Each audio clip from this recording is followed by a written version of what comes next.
ازيكم عاملين ايه؟ يا رب تكونوا بخير. معاكم حلقة جديدة في كورسنا ال HTML، والنهاردة ان شاء الله هنتكلم عن ال A.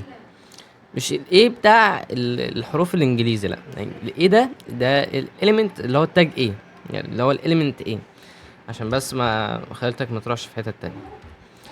ال A هو بيعمل ايه؟ ال A بكل بساطة عبارة عن لينك، والفيديو كله ان شاء الله هيبقى محوره عن ال A ده. ال A برضو بتعمله ببساطة ايه كده، اللي هو انكودر، يعني اختصار لانكودر. بعد كده بتقفله كده، بس كده انت عملت ايه. الايه وظيفته ان هو بتعمل لينك لحاجه معينه او بتوصله لحاجه معينه، لان هنعرف دلوقتي ان هو بيعمل كذا وظيفه. اول وظيفه للايه، خلينا بس نحط تايتل هنا كده، جوجل مثلا. نستخدم طبعا الاتريبيوت بتاعه، لان الاتريبيوت اصلا هو اللي بيحدد وظيفته ايه، والا ما الايه ده ملوش اي 60,000 لازمه. نكتب ال href ده اللي هو العنوان اللي هو عايز يوصل له يعني. نكتب له مثلا https google.com، ونيجي ندخل كده تاني،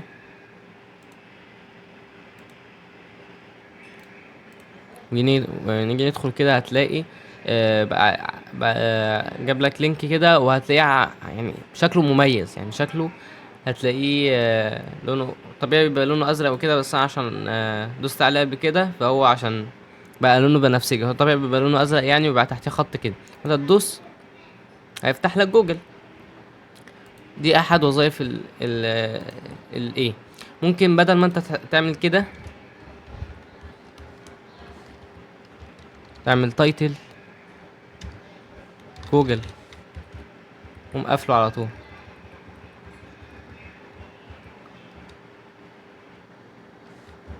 اكتب مثلا جوا جوجل برضو.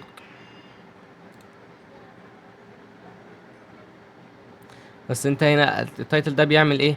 التايتل ده وظيفته انك لما انت تقف على اللينك يجيب لك الكلام اللي هو لما اي حد يعمل هافر، او يحط يجيب الماوس على اللينك كده، بيظهر له كلمة، لو مثلا ديسكريبشن اللينك ده هيوصله لحد فين، او اي حاجة ليها علاقة باللينك ده.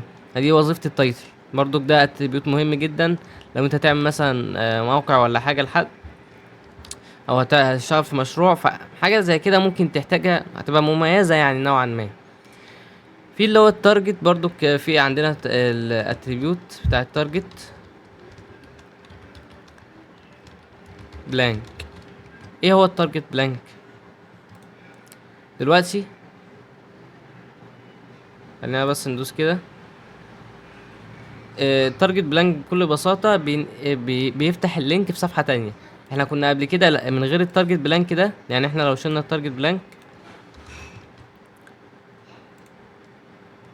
وفتحنا اللينك تاني، مثلا دوسنا كده، هيفتح لك اللينك في نفس الصفحة. فانت مثلا مش عايزه يعمل كده، انت عايزه يفتحه لك في صفحة تانية، بحيث مثلا ان المستخدم ما يتضايقش. الحركة دي ساعات بتضايق بعض الناس يعني. ده اللي هو التارجت بلانك. بس طبعا هو مش تارجت، مش متخصص بس في دي، يعني هو في بلانك، وفي اللي هو سيلف اللي هو اصلا الديفولت اللي هو ايه، بيفتحها على طول في الصفحه ده. بس ده الديفولت. انت لو انت عايزه يفتح في سيلف، يفتح في نص الصفحه، ما تحطش اصلا تارجت، يعني هو اصلا كده كده دايركتلي هو بيعملها. لو عايزه يفتح في صفحه تانية يعمله بلانك. ماشي، خلاص كده دي خلصت. دلوقتي الاشرف ده نرجع له تاني. هو مش مجرد ان هو بينقلك لصفحه تانية بس وخلاص. انت ممكن تعمل بيه حاجات تانية. انت ممكن مثلا لو انت مثلا عامل بورتفوليو ليك ولا حاجه، وعايز تحط فيه آه، مثلا الايميل بتاعك، ولما اللينك ده يدوس عليه واحد يقوم بعته للاوتلوك مثلا، بحيث ان هو يبعت لك رساله، ويبعت له للجيميل، فبحيث ان هو يبعت لك رساله. فخلينا نجرب مثلا كده. عشان تعمل حاجه زي كده، بتكتب له ميل تو، تكتب الايميل. هنكتب كده ايميل عشوائي،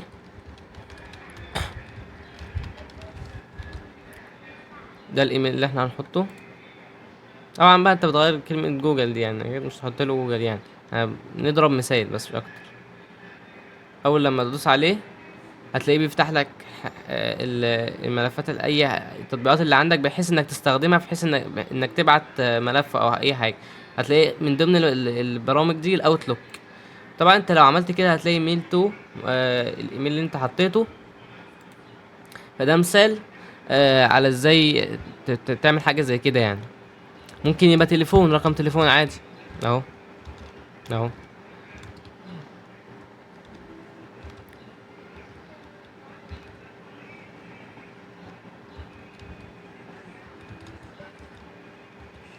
مثلا رقم تليفون زي كده. نفتح تاني. معلش هو بس ايه ما بيحمل يعني. يعني انت هتلاحظ برضك رقم تليفون، بس انت هتتواصل على رقم التليفون. ودي كده يعتبر يعني معظم الاتريبيوتس اللي انت هتستخدمها في الايه. عرفنا ايه هي وظيفة الايه وانت ممكن تستخدمها في ايه. هي الموضوع هو في ايهات كتير في الموضوع، بس انت بس عايزك تاخد بالك هو ايه وظيفة الايه. إيه الانكودر يعني. وايه الاتريبيوتس بتاعته المهمة.